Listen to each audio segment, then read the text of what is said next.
वामन एकादशी भाद्रपद मास के शुक्ल पक्ष की एकादशी तिथि को कहा जाता है।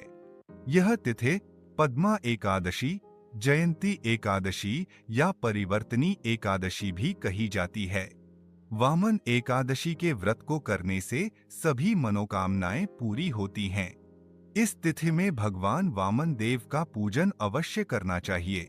वामन एकादशी को जयंती एकादशी भी कहते हैं। इस एकादशी का व्रत करने से समस्त पापों का नाश होता है।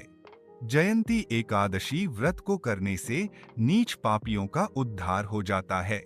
अगर कोई व्यक्ति परिवर्तनी एकादशी के दिन भगवान श्री विष्णु की भी पूजा करता है तो उसे भी मोक्ष की प्राप्ति होती है।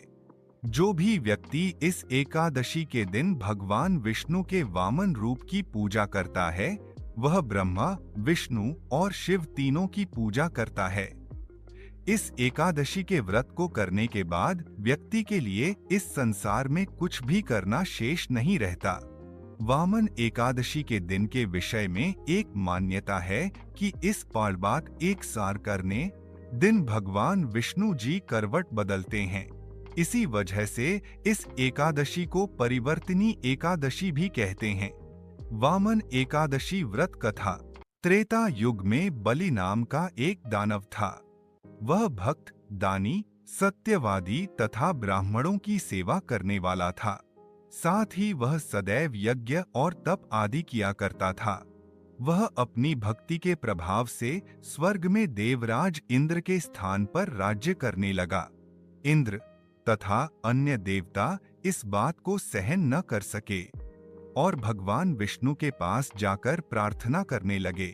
अंत में भगवान विष्णु ने वामन का रूप धारण किया और राजा बलि से याचना की, हे राजन, तुम मुझे 3 पग भूमि दे दो। इससे तुम्हें 3 लोक दान का फल प्राप्त होगा। राजा बलि ने इस छोटी सी याचना को स्वीकार कर लिया और वह भूमि देने को तैयार हो गया। ऐसे में भगवान विष्णु ने अपना आकार बढ़ा लिया। उन्होंने प्रथम पग में संपूर्ण पृथ्वी, दूसरे पग में नभ और तीसरा पग रखने से पहले राजा बलि से पूछा कि अब पैर कहाँ रखूं? इतना सुनकर राजा बलि ने अपना सिर नीचा कर लिया और भगवान विष्णु ने तीसरा पैर राजा बलि के सिर पर रख दिया। ऐसे में भक्त दानव पाताल लोक चला गया। पाताल लोक में राजा बलि ने विनीत की तो भगवान विष्णु ने कहा कि मैं तुम्हारे पास सदैव रहूंगा। भादो मास के शुक्ल पक्ष की परिवर्तनी नाम की एकादशी के दिन मैं एक रूप से राजा बलि के पास रहूंगा और एक रूप से क्षीर सागर में शेषनाग पर शयन करता रहूंगा। इस एकादशी के दिन भगवान विष्णु सोते हुए करवट बदलते हैं। इस दिन त्रिलोक के नाथ विष्णु भगवान की पूजा की जाती है।